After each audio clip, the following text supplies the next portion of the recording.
Pessoal, bom dia. Desde já eu desejo um excelente domingo a todos. Sejam bem-vindos a mais essa aula aqui no nosso IBC. Nós continuamos estudando esse maravilhoso livro, Paulo, Sua Vida, Suas Cartas, Sua Teologia, escrito por F.F. Bruce, publicado aqui no Brasil pela editora Shed. Hoje é a 11ª aula, olha só como o tempo passa, não é verdade? Estamos bem na metade do livro, na verdade. Ao todo são 39 capítulos. Hoje nós estudaremos o 19º e o 20º. Por isso que vocês veem esse nome meio desconexo na tela, Carne e Espírito, Antioquia Filipos. Parece não fazer muito sentido, né? Mas me acompanhem e eu garanto que até o final dessa aula eles farão todo o sentido do mundo, tá legal? Bom, refrescando um pouco a memória de todos, nesses últimos 10 domingos nós aprendemos um pouco sobre o Império Romano, estudamos sobre Tarso, cidade onde Paulo nasceu e cresceu, sua cidadania romana, estratégica para salvá-lo de alguns perigos e também para abrir algumas portas que ele não teria acesso sem esse direito.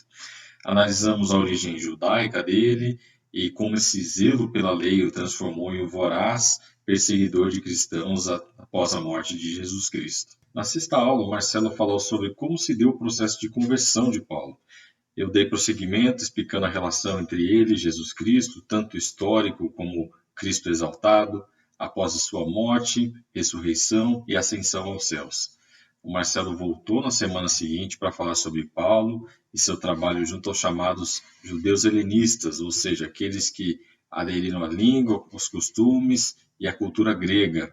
O André deu uma aula também sobre a Conferência de Jerusalém, que foi crucial para definir a forma como seriam alcançados os não-judeus, os gentios, dali por diante. Se vocês conhecem pelo menos um pouco do livro de Atos, podem perceber que os capítulos desse livro seguem uma ordem cronológica, começando no capítulo 9 do texto bíblico.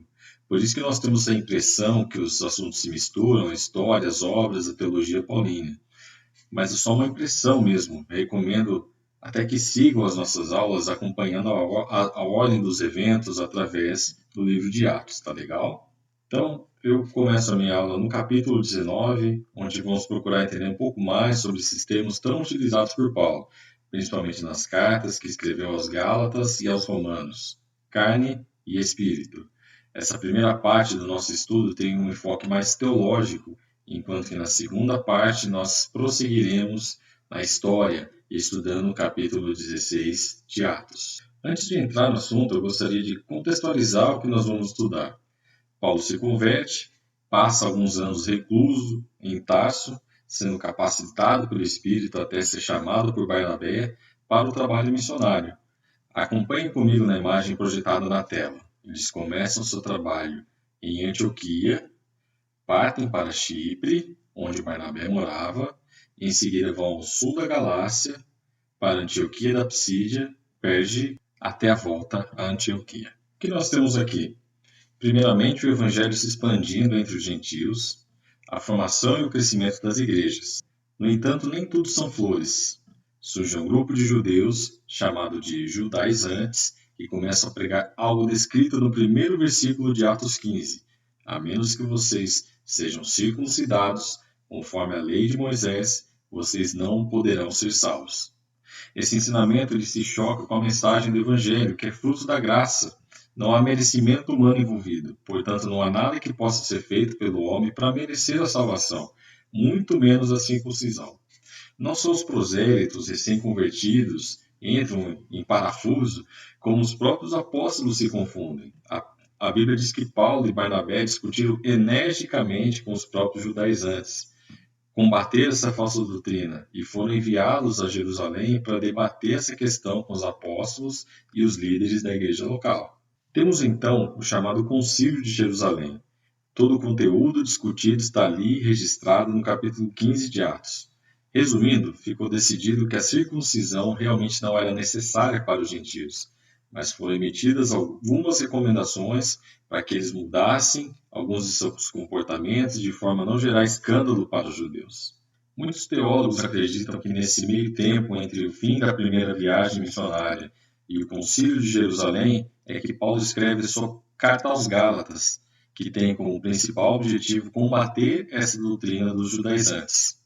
Nessa carta, assim como na carta aos Romanos, nós presenciamos esse forte contraste entre a carne, em outras palavras, o esforço puro e simplesmente humano para se tentar alcançar a salvação, e o Espírito, as coisas que vêm do alto, que pertencem a Deus, somente pelas quais nós podemos alcançar essa tão desejada salvação. Eu separei 2 textos de Romanos que exemplificam bem o que eu estou mostrando aqui.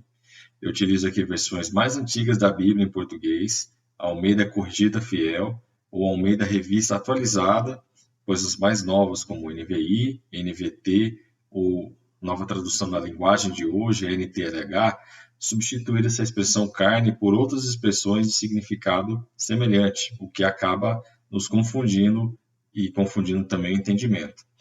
Pelo menos nesses textos, a Almeida está mais próxima do texto original em grego, que utiliza a expressão carne mesmo. Bom, vamos lá. Romanos 7, 5 e 6. Porque quando estávamos na carne, as paixões dos pecados que são pela lei operavam em nossos membros para darem fruto para a morte. Mas agora temos sido libertados da lei, tendo morrido para aquilo que estávamos retidos, para que sirvamos em novidade de espírito e não na velhice da letra. Só faço um parênteses aqui com vocês. E o pastor Silas, inclusive, fez uma mensagem a respeito desse texto, se eu não me engano, ou no final do ano passado, ou no começo desse ano, falando especificamente sobre esse texto, né, sobre a lei mata e o espírito vivifica. Na verdade, aqui a crítica não é às escrituras, né, mas sim ao legalismo exercido pelos judaizantes na época, né, que procuravam seguir a lei à risca com o objetivo de alcançar algo, que no caso era a salvação, e que eles não podiam alcançar simplesmente através do cumprimento das leis. Mas a salvação, a graça é algo dado pelo Espírito. Nesse caso aqui, Espírito é falando do próprio Deus, tá legal? Então não faça essa interpretação de que as Escrituras é que matam, o Espírito vivifica, no sentido de que eu não devo ler nada, mas sim focar nas questões espirituais, naquilo que eu posso sentir. Não é dessa maneira que o texto está sendo interpretado aqui, tá legal? Retorno então e prossigo lendo o texto de Romanos 8:5. Porque os que são segundo a carne inclinam-se para as coisas da carne, mas os que são segundo o Espírito, para as coisas do Espírito. Essa imagem da direita retrata bem essa batalha, essa queda de braço entre a carne e o Espírito, algo constante. O fato do Espírito ser mais forte que a carne não significa que nós não estamos sujeitos a sermos dominados por ela. Vamos então nos aprofundar no estudo dessa expressão, carne. Essa imagem que eu coloco aqui à esquerda é da exposição Body Words. Eu tive o privilégio de vê-la em Los Angeles quando eu morei lá há 12 anos atrás, em 2008. Nessa exposição nós vemos tudo que compõe o corpo humano debaixo da pele. Os tecidos, órgãos, ossos, músculos, é algo realmente impressionante. Essa palavra carne, ela não está ali por acaso. Desde o Antigo Testamento ela é utilizada para representar o material básico para a vida humana e animal. No hebraico a palavra é basar. Coloco aqui alguns dos textos onde nós podemos encontrá-la. Então disse o Senhor, meu espírito não agirá para sempre no homem, pois esse é basar, carnal, e os seus dias serão 120 anos. Texto encontrado em Gênesis 6, capítulo 3, utilizando mais uma vez a versão Almeida. Na verdade, basar é utilizado não somente para a carne, mas para o corpo humano em geral. Leiam comigo esses textos de Levítico e do Salmo 63. Banhará o corpo com água, basar, e será limpo. Levítico 14, versículo 9. Ó Deus, Tu és o Deus, meu Deus forte. Eu te busco ansiosamente. A minha alma tem sede de Ti. Meu corpo, basar, te almeja como terra árida, exausta e sem água. Já no Novo Testamento, a palavra grega amplamente utilizada nas cartas paulinas é essa, sarx. No entanto, nós podemos identificar ao menos 6 significados distintos para ela, ao invés de 2, como encontramos no Antigo Testamento. O primeiro é esse, sarx no sentido de carne do corpo, corpo mortal. Leiam comigo esses versos com sarx sendo utilizada com esse sentido. Porque não é judeu quem o é apenas exteriormente, nem a circuncisão a que é somente na carne, Romanos 2, 28, versão Almeida atualizada. E para que não me ensoberbecesse com a grandeza das revelações, foi-me imposto um espinho na carne, 2 Coríntios 12, 7. E esse viver que agora tenho na carne, vivo pela fé no Filho de Deus, que me amou e a si mesmo entregou por mim. Gálatas 2, 20, versão Almeida. Segundo sentido, descendência, relacionamento familiar, natural. Leiam comigo. Deles são os patriarcas e também deles descende o Cristo, segundo a carne, mais uma vez aqui o sax, o qual é sobre todos, Deus bendito, para todos sempre. Amém. Romanos 9, versículo 5. Que, pois, diremos ter alcançado Abraão, nosso pai, segundo a carne? Romanos 4, versículo 1. Terceiro, sax como raça humana. Leiam comigo, sabendo, contudo, que o homem não é justificado por obras da lei, e sim mediante a fé em Cristo Jesus, temos também crido em Cristo Jesus, para que fôssemos justificados pela fé em Cristo e não pelas obras da lei. Pois, por obras da lei, ninguém, nenhuma carne, será justificado. Gálatas 2,16. Visto que ninguém será justificado diante dele por obras da lei, em razão de que pela lei vem o pleno conhecimento do pecado. Romanos 3, 20. Mais uma vez, ninguém será justificado sem o original, nenhuma carne será justificada diante dele por obras da lei. O último versículo, a fim de que ninguém, nenhuma carne, se vanglorie na presença de Deus. 1 Coríntios 1, 29. Quarto sentido, natureza humana fraca. Falo com o homem por causa da fraqueza da vossa carne. Romanos 6, 19. Porquanto o que for impossível à lei, no que estava enferma pela carne, conforme Romanos 8, versículo 3. Porque chegando nós à Macedônia, nenhum alívio tivemos. O original aqui seria algo parecido com não tivemos alívio na carne. Pelo contrário, em tudo fomos atribulados, lutas por fora, temores por dentro. Texto de 2 Coríntios 7, versículo 5.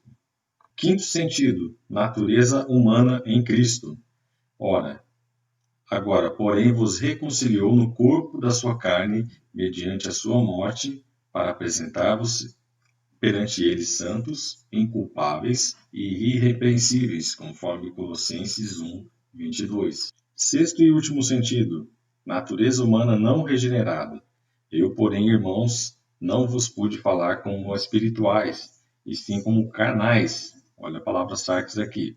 Como a crianças em Cristo.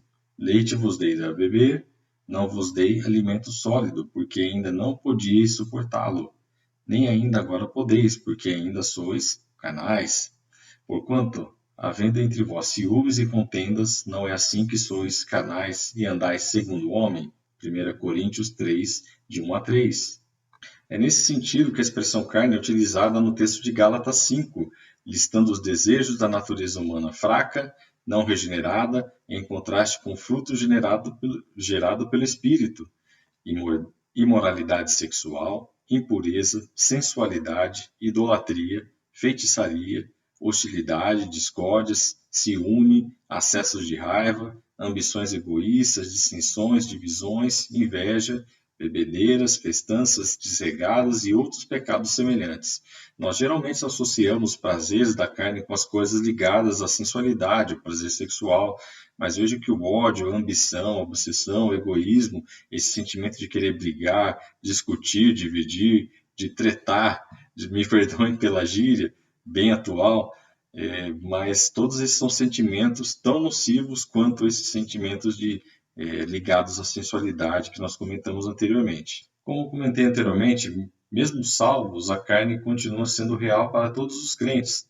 Pode causar estragos em relacionamentos conjugais, destruindo famílias, pode minar amizades de muitos anos, pode gerar injustiça social, violência desenfreada, individualismo, enfim, danos irreparáveis na vida de todos nós. Por isso a importância de nos enchermos do Espírito, de mantermos a chama do Espírito acesa através da leitura da palavra, das orações e das atitudes para com Deus e com o próximo, evitando assim que estejamos na carne, ou seja, tendo ações humanas de quem não foi salvo por Cristo, não por mera obrigação, pois, mesmo fazendo o bem, continuaríamos pecando, pois tudo que não vem da fé é pecado, conforme em Romanos 14, 23, mas por amor a Deus e amor ao nosso próximo. A Bíblia é muito clara ao dizer que ninguém pode fazer parte do corpo de Cristo estando nessa condição. Vamos falar agora sobre o Espírito. Desde o Antigo Testamento, ela é utilizada com esse significado de antítese da carne. Vejam, por exemplo, esse texto de Isaías: pois os egípcios são simples mortais e não Deus. Seus cavalos são apenas carne e não espírito, conforme Isaías 31, versículo 3. Aqui eu já volto a utilizar a nova versão transformadora, mais atual. Vejam agora esse texto de João: pois Deus é o Espírito e é necessário que seus adoradores o adorem em espírito e em verdade. João 4, 24. A palavra aqui é pneuma, que pode ser também traduzida como sopro, vento, além de espírito. Os profetas do Antigo Testamento já previam um tempo onde o Espírito Santo de Deus viria e seria derramado primeiramente em Cristo e depois nos homens. Leiam comigo esses textos de Isaías e Joel. Do tronco da linhagem de Jessé brotava um renovo, sim, um novo ramo de que suas raízes dará frutos. Eis aqui o meu servo, a quem sustenho, o meu escolhido, em quem a minha alma se compraz. Pus sobre ele meu espírito, e ele promulgará o direito para os gentios. Isaías 11, 1, 42, 1. Então, depois que eu tiver feito essas coisas, derramarei meu espírito sobre todo tipo de pessoa. Seus filhos e suas filhas profetizarão. Os velhos terão sonhos e os jovens terão visões. Joel 2, 28, palavras repetidas por Pedro durante seu sermão ali no evento de Pentecostes. Leio com vocês outros textos em Isaías e Lucas. O Espírito do Senhor soberano está sobre mim, pois o Senhor me ungiu para levar as boas novas aos pobres. Ele me enviou para consolar os de coração quebrantado e para proclamar que os cativos serão soltos e os prisioneiros libertos. Isaías 61, versículo 1. O Espírito do Senhor está sobre mim, pois ele me ungiu para trazer as boas novas aos pobres. Ele me enviou para anunciar que os cativos serão soltos, os cegos verão e os oprimidos serão libertos. Palavras de Cristo registradas ali no Evangelho de Lucas 4, versículo 18. Mais um texto sobre o Espírito Santo, agora novamente palavras de Cristo ali aos seus discípulos: e eu pedirei ao Pai, e ele lhes dará outro encorajador, o Espírito Santo Consolador, que nunca os deixará. João 14, versículo 16. Deixo com vocês algumas palavras do autor do livro, F.F. Bruce, sobre como o apóstolo Paulo se utiliza do Espírito para explicar a liberdade que nós temos através da salvação. Se nos discursos da sala, na última ceia, no quarto evangelho, o Espírito deve lembrar aos discípulos os ensinos de Jesus e lhes explicar o seu significado, bem como levá-los a toda a verdade e mostrar-lhe que as coisas que virão, em Paulo lhe transmite vida e o poder de Cristo ressurreto ao seu povo. Para Paulo, como para Lucas e João, a era que se segue a partida de Jesus, de forma visível na terra, é a era do Espírito. Mas para Paulo, essa substitui a era da lei. Lei significa escravidão, enquanto o Espírito traz liberdade. Paulo diz que todos que são guiados pelo Espírito de Deus são filhos de Deus. Todos esses que têm acesso direto a Deus, ao ponto de chamá-lo de Pai, não necessitam da lei, do cumprimento dela, para esse livre acesso. Glória a Deus. E aqui eu repito o versículo que lemos estudando sobre a carne. Se nós nos declaramos cristãos, se cremos que somos salvos e redimidos pelo sangue de Cristo, temos que andar no Espírito. Não é algo opcional. Vemos que na Bíblia vários exemplos de homens de personalidade forte, violentos, que se transformaram pela ação do Espírito. No Antigo Testamento, por exemplo, Moisés, de um assassino, a pessoa mais mansa da face da terra. No Novo Testamento, por exemplo, vemos Simão Pedro, o próprio Paulo, entre tantos outros. É nosso dever perseverarmos na fé e cooperarmos com o Espírito nesse trabalho de regeneração, de transformação.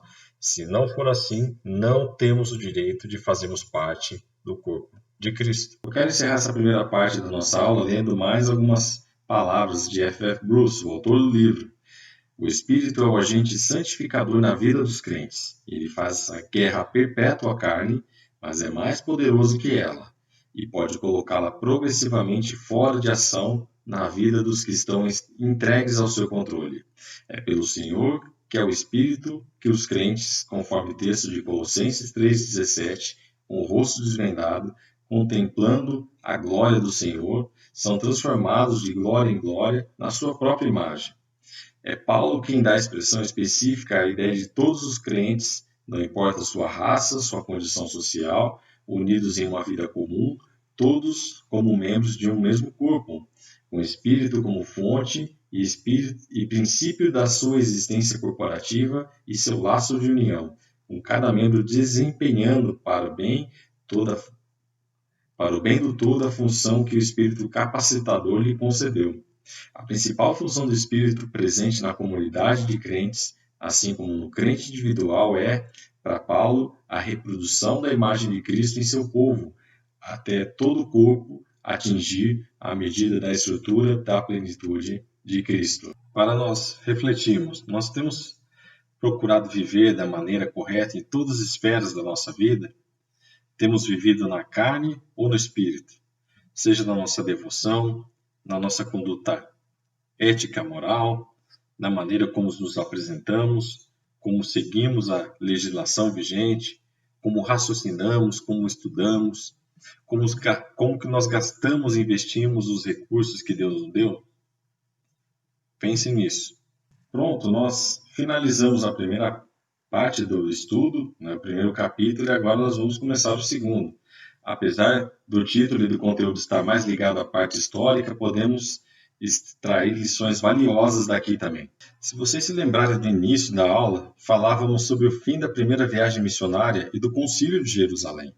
Depois desse concílio, Paulo e Barnabé eles voltam para Antioquia e de lá eles planejam uma segunda viagem missionária. Só que algo aconteceu, a carne venceu e eles tiveram uma discussão feia, tão grave, por causa de João Marcos, que eles optaram por se separar. Na verdade, esse foi o segundo desentendimento entre ambos. Paulo já havia relatado em Gálatas a sua chateação com Barnabé por ter seguido a Pedro e se comportado de maneira que Paulo considerou hipócrita com os gentios convertidos por causa dos judeus ali presentes. Estão vendo como a carne pode vencer até mesmo esses mensageiros tão dedicados ao ministério? Pois é. Felizmente, alguns textos das cartas paulinas indicam que Paulo, João Marcos e Barnabé eles se reconciliam posteriormente.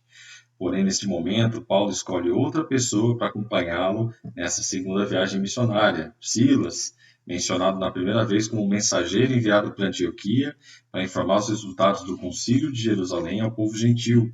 Silas também era um cidadão romano e ambos partem em missão para a região da Síria e da Cilícia. Nesse próximo slide eu mostro com todo o percurso dessa segunda viagem missionária de Paulo.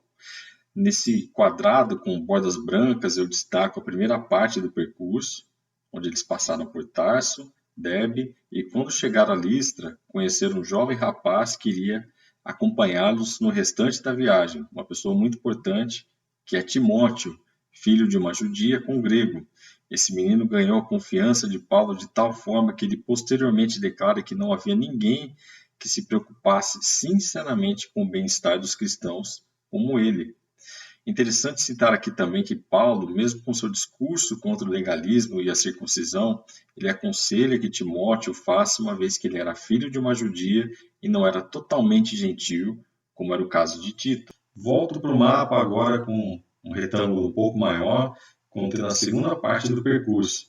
De Listra, Paulo, Silas e agora Timóteo seguiram a Icônio, de lá a Antioquia da Psídia e de lá a Troade, após os planos frustrados de viagem à Ásia Menor.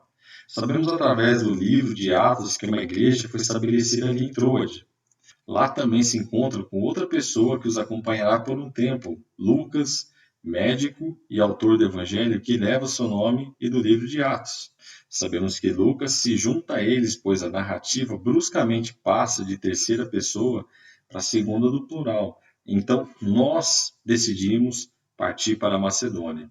E por ali, Lucas deve ter ficado enquanto Paulo seguiu viagem com os demais, se encontrando com eles novamente, quando voltaram a Troade, conforme o texto de Atos 20, versículo 5. Voltando ao mapa, temos a próxima parada do agora quarteto. Temos Paulo, temos Silas, temos Timóteo e temos também Lucas. Eles param em Filipos, uma importante cidade da Macedônia, uma colônia romana nomeada em homenagem a Filipe II, pai de Alexandre o Grande. Não havia ali em Filipos uma sinagoga. Eles se encontram com algumas mulheres que se reuniam para orar às margens do rio, e nesse grupo estava Lídia, que veio se converter junto com a sua família. Ali em Filipe, Paulo e Silas foram presos, denunciados por senhores de escravos que estavam tendo prejuízo com a presença deles ali, uma vez que as pessoas se convertiam, eram curadas e não procuravam mais por adivinhações, por algo nesse sentido. Por isso eles foram presos, mas foram soltos em seguida, após os oficiais eles descobrirem que se tratavam de dois cidadãos romanos. Paulo e Silas, eles são soltos, como comentei, e ali eles continuam o trabalho. Não podemos dizer ao certo se fundaram a igreja de Filipos ou se ela foi fundada algum tempo depois. A única certeza que nós temos é que havia uma igreja ali, uma vez que Paulo começa sua carta aos filipenses, dirigindo aos bispos e diáconos da igreja. Nós ficamos sabendo também que essa igreja dá suporte financeiro a Paulo durante a sua prisão em Roma. Como forma de agradecimento, Paulo escreve então essa carta enquanto estava preso. Mesmo preso, interessante constatar que essa carta é conhecida como Carta da Alegria de Paulo. Um dos motivos é que ele se dirigia a cristãos que realmente viviam no Espírito, não pelo dinheiro doado, mas pelas suas atitudes e pelo amor demonstrado tanto a Deus como ao próximo. Veja as palavras dirigidas por Paulo a eles. Todas as vezes que eu penso em vocês, eu dou graças a meu Deus. Vocês são cooperadores na propagação das boas novas, desde o primeiro dia até agora. Eu os tenho em meu coração. Oro para que o amor de vocês transborde cada vez mais e que continuem a crescer em conhecimento e discernimento. Por causa de vocês, é mais importante que eu continue a viver. O mais importante é que vocês vivam em sua comunidade de maneira digna das boas novas de Cristo. E então, quando eu for vê-los novamente, ou mesmo quando ouvir a seu respeito, saberei que estão firmes e unidos em um só espírito e um só propósito. Pessoal, termino então essa aula de hoje aqui nesse ponto e deixo com vocês essa seguinte pergunta, esse seguinte questionamento. O que Paulo escreveria em sua carta aos membros da Igreja Batista Central de Campinas? Será que ele se dirigiria a uma igreja carnal, como a de Corinto, que buscava atender os seus interesses, as suas prioridades, ao invés das prioridades